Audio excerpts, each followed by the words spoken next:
우리나라에서 일본 야구하고 대만 야구를 정통하게 아는 사람이 몇 명 되냐 이거죠. 뭐 미국하고 뭐 북남미 국가하고 상대하기 앞서 대만하고 일본부터 제대로 알자. 전력 분석팀 4명, 3-4명밖에 없어요. 올스타전에 다 모였다고 한번 국가대표 평가전 가서 한번 그 한 몇 경기 보고 어떻게 다 알아요? 전 대만전보다 일본전이 더 그렇지 않나. 아니 이기고 있었잖아요. 박동원 선수의 홈런을 그러니까 나오고 있을 때는 분위기 5회까지 이기고 있는 상황에서 여기서 왜 이런 생각이 드는 거예요. 전반적으로 한국 야구가 선발이 약하다. 이게 제대로 드러났고 타선도 보면 노시안 한 명이 빠졌다고 4번 타자가 없는 거예요. KBO가 진짜 그 기술위원회나 경기력 향상위원회나 통렬한 방선을 해야 됩니다. 뭐 단장님 같이 또 프런트 역할을 했던 분들도 가서 이렇게 얘기할 수 있는 그런 구조를 만들어야 됩니다. 단장님 안 돼요. 왜요? 외국인 선수만 좋아해요.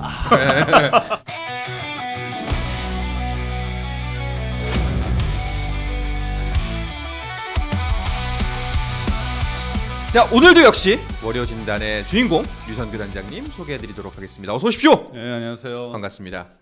갑자기 추워졌어요. 그러니까요. 원래 여기 이거 이렇게 입으면 더워갖고 지난주까지는 에어컨 틀어달라고 했는데 지금은 세탁까지 입었는데도 좀 괜찮은데? 세타.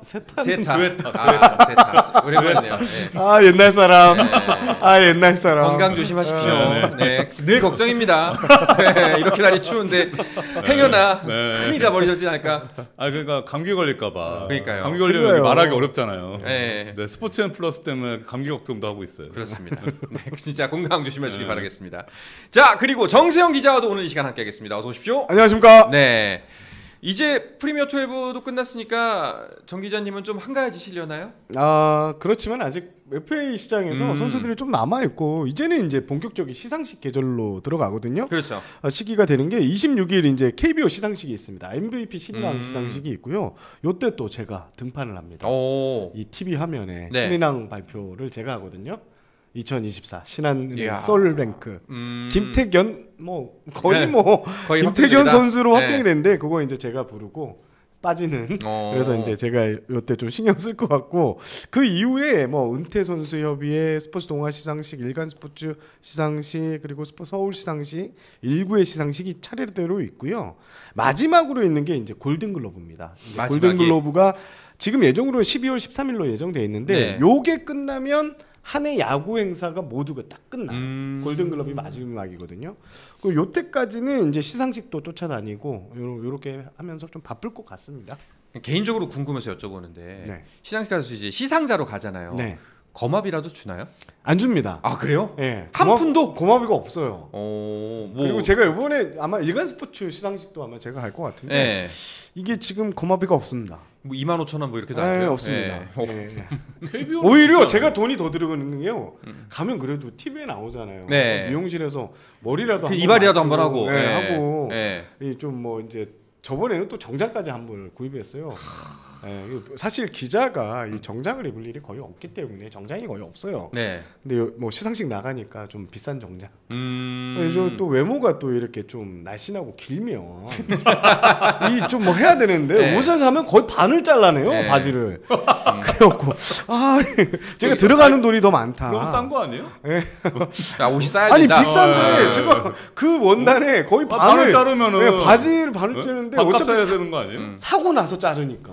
사고 나서. 그래서 한 번에 자르는데 이거를 그렇게 했던 기억이 있습니다. 알겠습니다.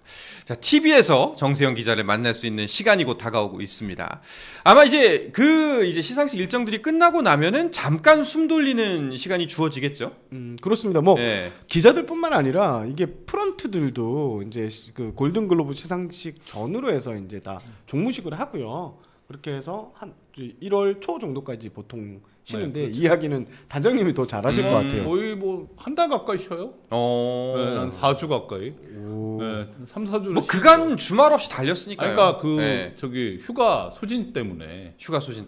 법정 휴가 때문에. 그러니까 이제 회사에서 구단에서 휴가비 안 주려고. 근데 그거는 그 구단뿐만 아니라 모든 기업 모든 언론사가 마찬가지일 것 같아요.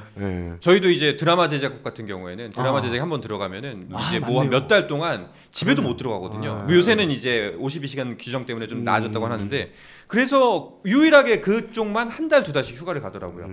예, 뭐 하루에 뭐 18시간씩 일하다가 그런 식으로. 근데 그 한 달 쉬는 거는요 별로예요.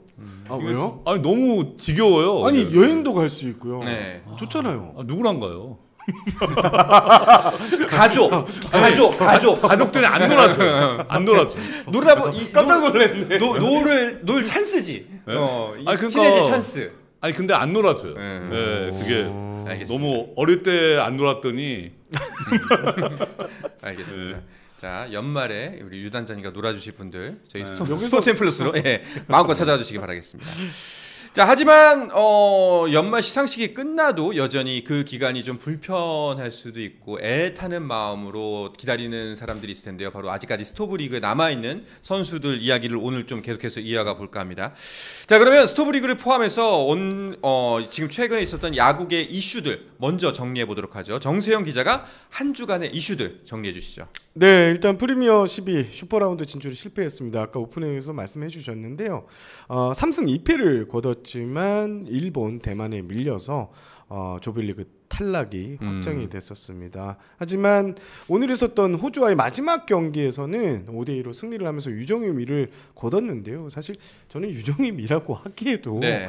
예, 이번 대표팀에서 아무리 젊은 선수들이 구성됐다 하더라도 경기력이나 이런 모습들이 좀 썩 만족스럽지 못했고 우리가 이제 일본은 그 넘사벽이 됐고 대만도 우리보다 앞서 있는 것 같다 이런 네. 느낌이 들어서 참 이번 대회를 지켜보면서 또 기사를 쓰면서 좀 참담한 심정이 좀 들었습니다. 네. 그리고 이제 프로야구 FA 시장 뭐 계속 되고 있는데요. 사실 장윤식 선수 LG행 계약 이후 8일째 지금 좀 조용한 상황입니다. 네. 그래서 그런데도 지금 물밑에서는 여러 명의 선수들이 지금 협상 중인 것으로 알고 있고요. 오늘 뭐 장윤식 선수 계약 이후의 이야기들을 조금 나눠볼까 합니다. 그리고 외국인 투수 이야기를 좀 해야 될 것 같은데 최근에 폴 오빈 그다음 미치 화이트 선수가 두산과 그리고 SSG와 계약을 했습니다. 이 두 선수는 현역 빅리거고요. 특히 미치 화이트 선수는 매 시즌 10경기 이상 빅리그에서 뛰었던 진짜 현역 빅리거라고 볼 수 있습니다. 사실 우리 리그가 100만 달러 신입 외인 상한선이 있음에도 이 선수들을 잡았다는데 좀 의미를 두고 싶고 폴로빈 선수 같은 경우에는 일본 주니치에서도 관심이 있었다 그러고 실제 오퍼를 했었고 화이트 선수 역시 메이저리그 구단들의 오퍼가 있었는데 이들 선수들은 다 KBO 리그를 선택했습니다. 아무래도 KBO 리그를 뛰고 나서 몸값을 좀 더 올려서 다시 한번 빅리그에 좀 더 안정적인 지위를 좀 노리는 이런 전략을 쓴 계약이 아닌가 싶습니다. 이런 이야기를 좀 해보도록 하겠습니다. 알겠습니다. 이 세 가지 이슈들 자세하게 짚어보고 이어서 류단장의 야구 진단까지 넘어가 보도록 하죠. 자, 그러면은 정세영 기자가 준비해온 첫 번째 주제, 자 프리미어 12 이야기입니다. 한국 슈퍼라운드 진출 실패. 사상 최초까지 꼭 붙여야 됩니다. 사상 최초. 네. 아, 그렇죠. 네. 사실 우리가 2015년 초대 대회에 우승을 했고 제가 그때 도쿄돔 현장에 있었거든요. 근데 정말 이 한국 야구의 자부심, 저 아직 제 SNS에 그 사진이 있어요. 우리가 일본을 이긴 날 해서 한국 기자들이 그 도쿄돔 배경으로 이렇게 이런 그게 있었는데 그렇게 된 게 이제 마지막이었다고 사실 봐요. 사실 2015년 프리미어 대회 이후 한국 야구의 성적은 정말 좀 처참하다고 해도 과언이 아닌데요. 2019년에는 우리가 이 대회에서 준우승을 했습니다. 나름 뭐 선방을 했다고 볼 수 있는데요. 그렇지만 올해 대회 4강 무대를 밟지 못했고요. 지금 도쿄올림픽에서 메달권에 들지 못했고 WBC에서는 진짜 뭐 저는 이런 표현을 쓰겠습니다. 개망신을 당했고 그게 지금 계속 이어지고 있습니다. 올해 대표팀 같은 경우에는 사실 1000만 관중을 달성한 야구 팬들에게 기쁨을 안겨드리겠다라고 이렇게 출발을 했잖아요. 하지만 지금 팬들이 하는 거는 결국 또 우마란의 개구리라는 말이 계속 나오고 있을 정도로 저는 감히 뭐 타이페이의 비극이다 이런 표현까지 오늘 제가 오전에 기사를 썼는데요. 참 한국 야구가 계속 꼴대로 꼬여가고 있고 이게 참 언제쯤 다시 우리 야구가 국제 대회에서 경쟁력 있네, 한국 야구 원래 이 정도였어 이런 말이 나와야 되는데 그게 저는 이번 대회가 기점이 될 줄 알았거든요. 이번 대회 성적을 어느 정도 내놓고 또 WBC 가서 1년 반 남았습니다. 이제 WBC가 그때 또 어느 정도 되고 2028년 LA 올림픽에서 우리가 뭐 금메달이나 네. 결승전 가는 그런 꿈을 그려봤는데 참 첫 출발이 세대 교체를 신호탄을 쏘아올린 첫 대표팀에서 첫 출발이 썩 좋지는 않았다는 점에서 참 우려가 큽니다. 그리고 앞서 말씀드렸지만 이 대만은 이제 우리가 대만을 한수하리라고 진짜 말 못할 것 같아요. 리그 수준도 우리가 분명히 앞서 있는 건 사실입니다. 하지만 결과적으로 대만이 뭐 마이너리거가 나왔다고 하지만 그래도 마이너리거는 마이너리거잖아요. 그렇죠. 우리 KBO 리그 경쟁력이 뭐 트리플 A에서 A에서 트리플 A 사이고 트리플 A도 뭐 높게 평가하면 상위권이라고 이렇게 평가했던 적도 있는데 지금 우리가 대만도 반드시 이긴다는 보장이 없는 그게 지금 최근 맞대결 전적에서 보면 1승 4패거든요. 이거는 정말 한국 야구가 네. 어쩌다가 이렇게 됐냐, 이 지경까지 됐냐라는 말을 좀 하고 싶습니다. 아마 보시면서 많은 분들이 진짜 참담하다, 답답하다, 화가 난다 여러 가지 그런 감정들을 느꼈을 것 같은데 유 단장님은 총평을 한다면 뭐라고 한마디로 정리하고 싶으세요? 이번에 대표팀 자체가 베스트 전력은 아니잖아요. 네. 세대 교체 라인업 자체는 작년에 아시안 게임부터 이렇게 했는데 뭐 작년에는 어느 정도 선전을 했는데 이번 대회는 실패했어요. 실패했는데 저는 여기서 저는 중요하게 보는 게 꾸준하게는 해야 된다. 지금 세대 교체를 하는 그 컨셉은 이어가야 되고 물론 내년에는 국제대회가 없어요. 그 내후년 2026년 3월에 WBC 전까지는 없잖아요. 네네.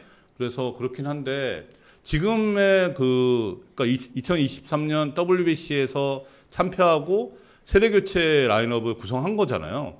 저는 이건 KBO에서 잘했다고 생각하거든요. 그러니까 지금 뭐 이번 대회 실패를 했지만 저는 이제 전반적으로 한국 야구가 너무 멀리 보지 말고 그러니까 현실적인 가까운 목표를 갖고 가는 게 어떤가. 아시아에서 우선 거기서 얼마나 잘할 수 있느냐. 그러니까 지금 현실적으로 보면은 우리나라에서 일본 야구하고 대만 야구를 정통하게 아는 사람이 몇 명 되냐 이거죠. 저는 이거를 생각해야 돼요. 지금 우리나라가 예전에 뭐 2006년 WBC에서 뭐 일본하고 대등하게 하고 2009년에도 그렇게 선전하고 했는데 그때 한국 야구가 뭐 일본 대표팀을 이겼잖아요.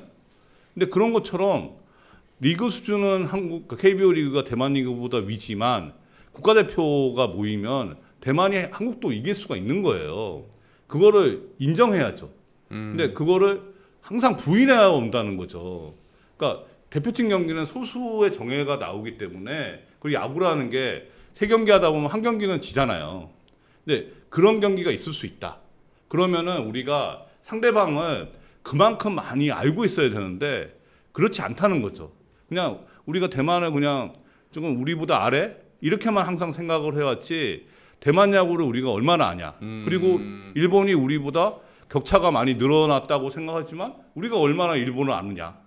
사실 우리나라 KBO 리그에서 외국인 선수를 데리고 올 때도 일본에서 실패하는 선수를 많이 데리고 오잖아요. 근데 그럼 막상 일본 야구 얼마나 보냐.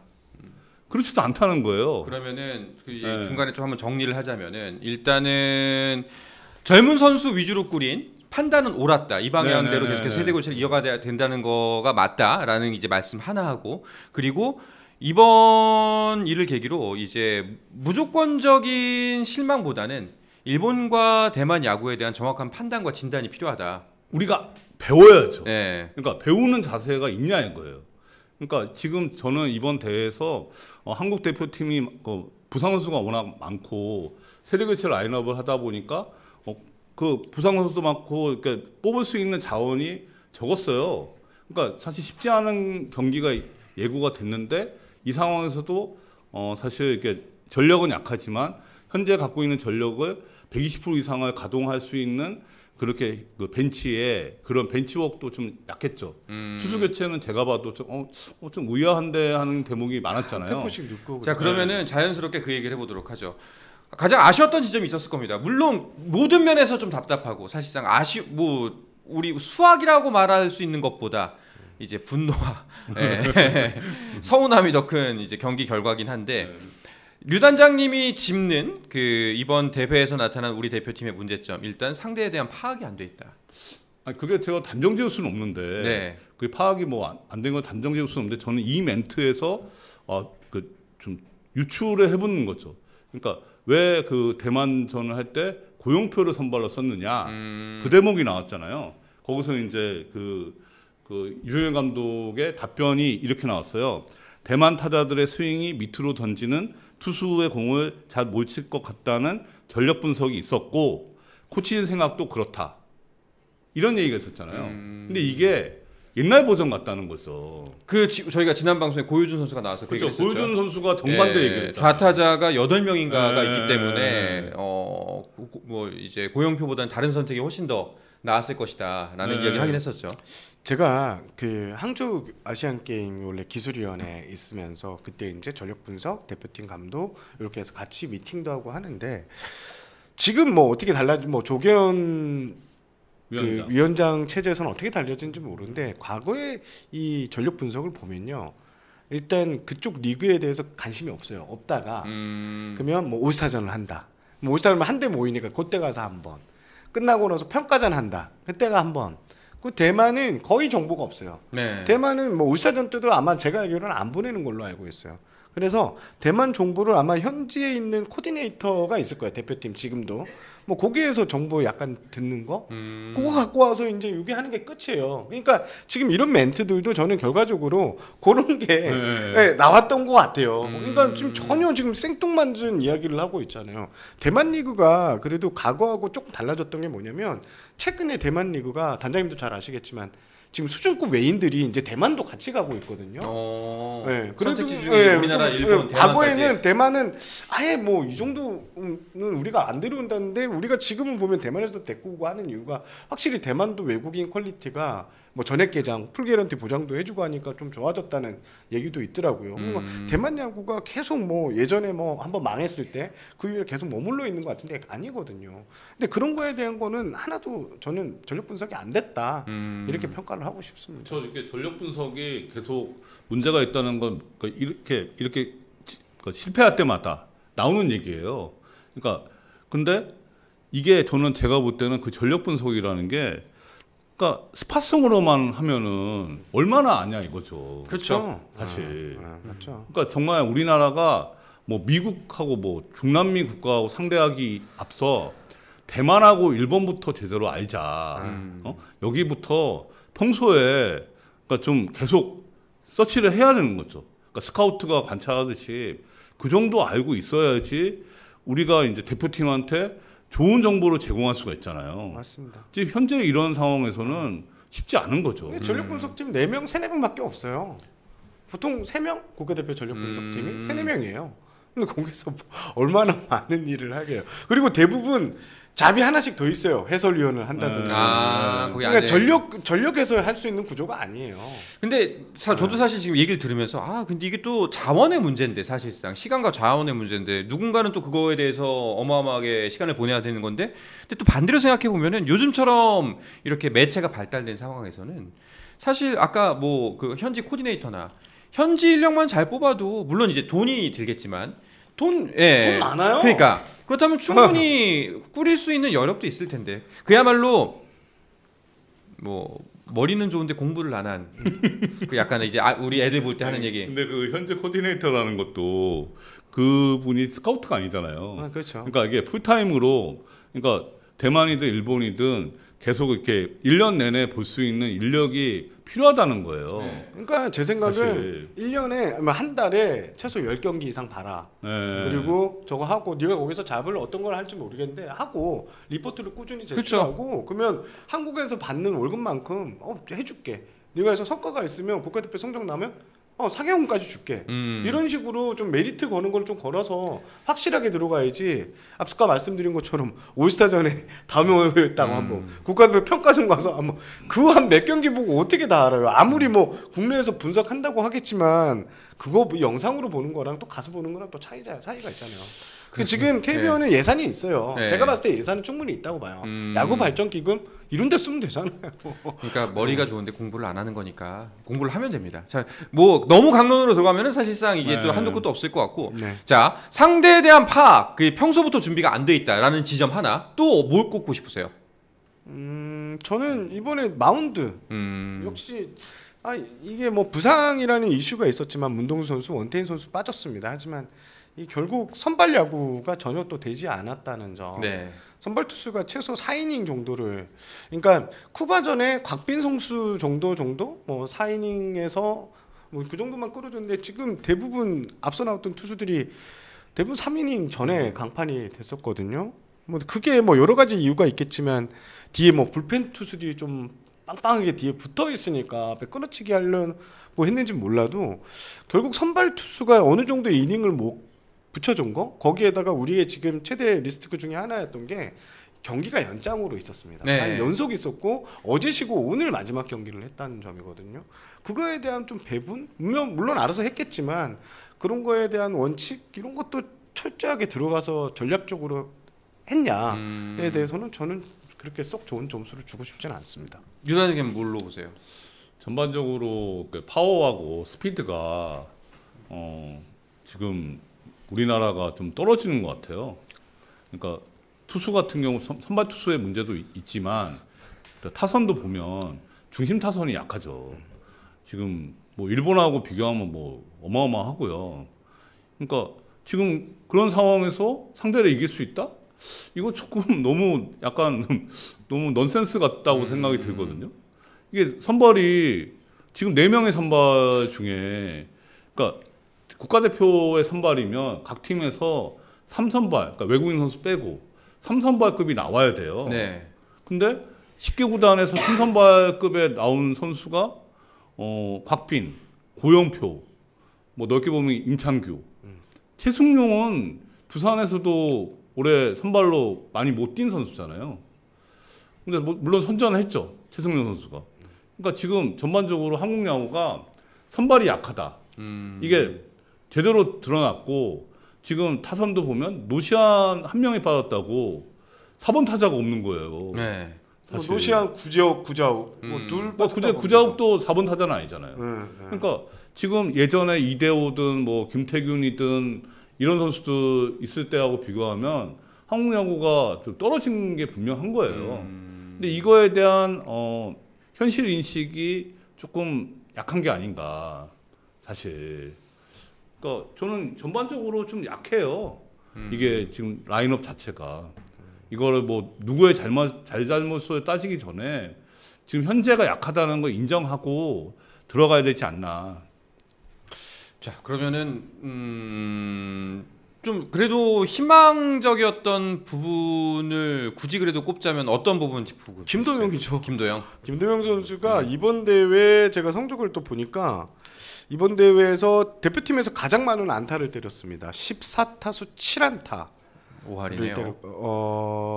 그렇게 때리고 17타수 7안타. 17타수. 타율이 4할 1푼 1이고 홈런 3개를 쳤고 10타점을 했어요. 우리가 총 그 5경기를 하면서 28득점을 올렸더라고요.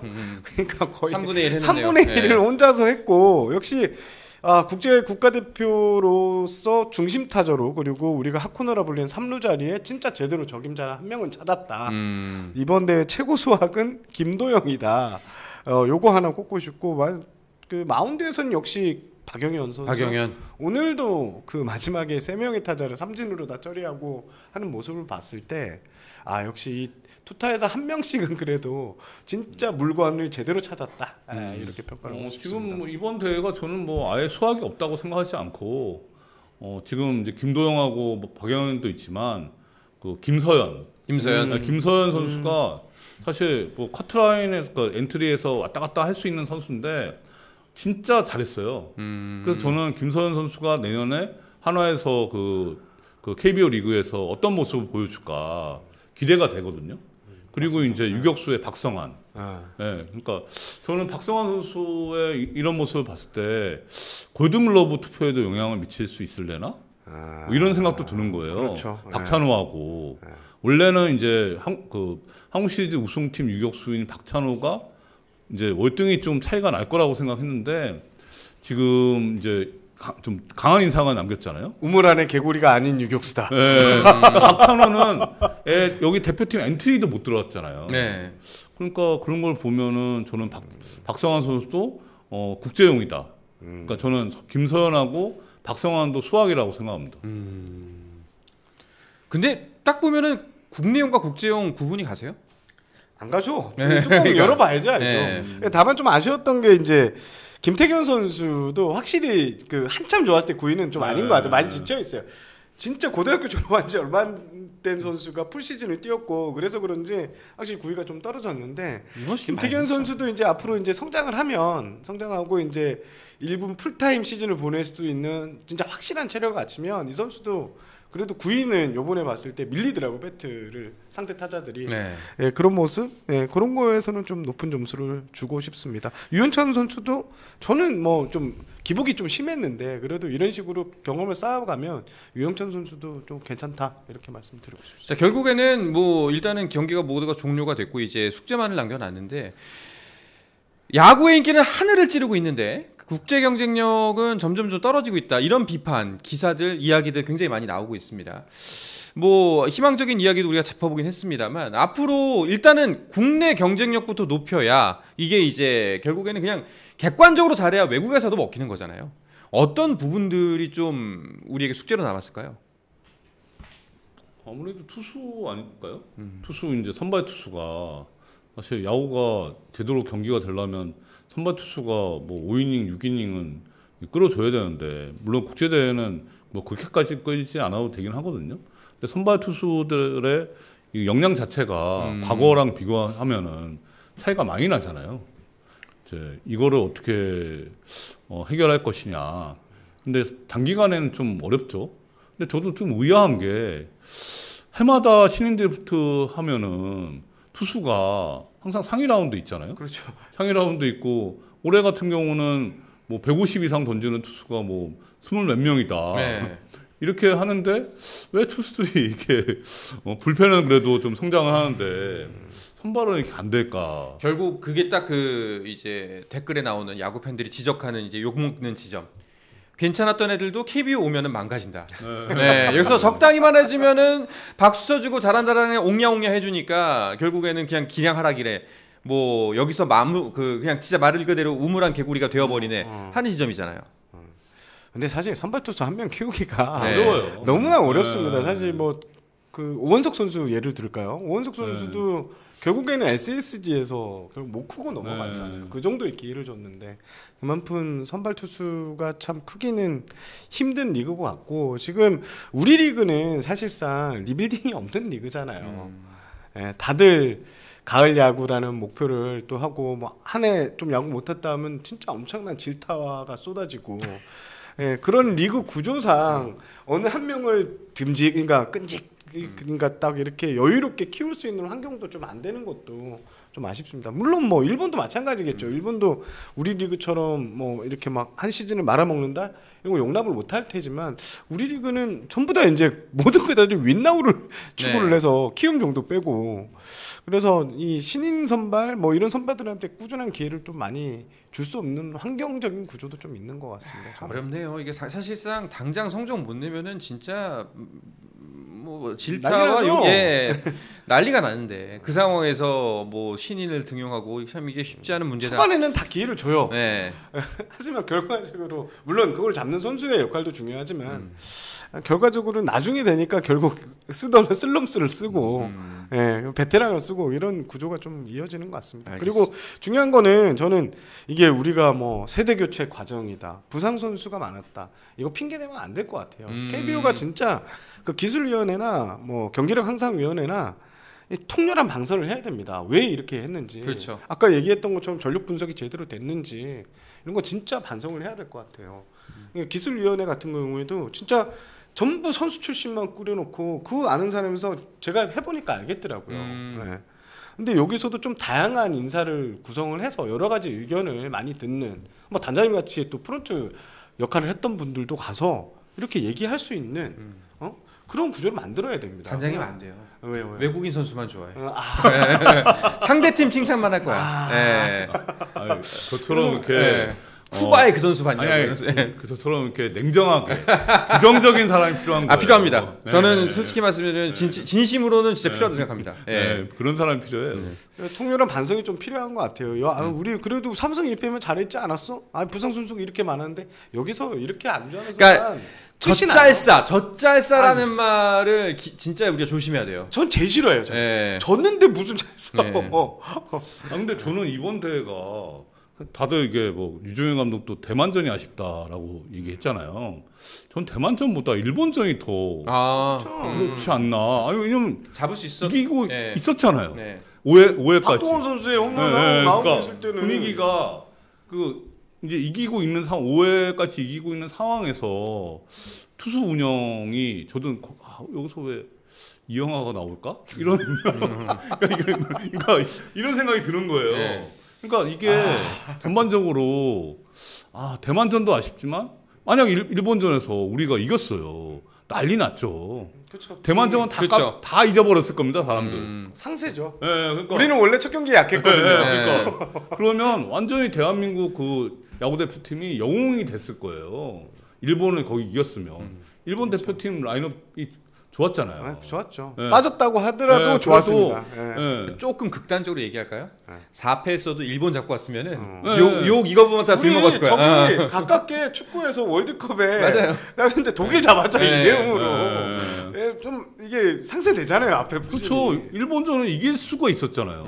그렇죠. 이길 수가 있었는데 물론 뭐 나중에 후반 가서 뭐 7, 8회에서 뒤집힐 수 있었겠지만 그래도 분위기가 이건 모르겠는데? 이런 분위기가 형성이 되는 게 일본 더가웃도 그랬을 거라는 거죠. 오히려 쫄리는 쪽은 저쪽이었어요. 그렇죠. 그러니까요. 그래서 조금 저는 일본전이 더 아쉬울 것 같아요. 선수 기용과 교체 타이밍에 대해서는 진짜 많은 이야기가 나오고 있는데 류 감독님은 이제 국대에서는 보기 힘들겠죠? 아마 뭐가 나오지 않을까요? 일단 이번 연도까지니까 요 대회까지인 걸로 알고 있어요. 그래서 아마 WBC가 1년 반 뒤에 했으니까 또 어떤 선택을 할지 모르겠지만 일단 지금 드러난 거는 프리미어 대회에서 결과적으로는 조별리그 탈락이에요.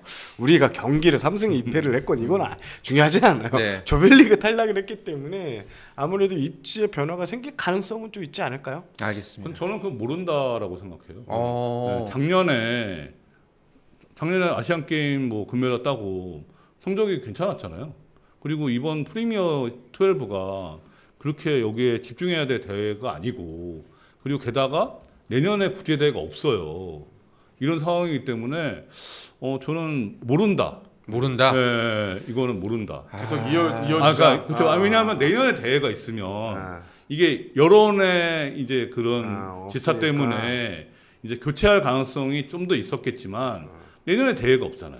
정 기자님 말씀에 좀 약간 그래도 기분 좋게 이 코너 끝내려고 했는데 약간 불안한 마음을 가지면서 첫 번째 주제는 여기서 편집해 주세요. 첫 번째 주제는 마무리하도록 하겠습니다.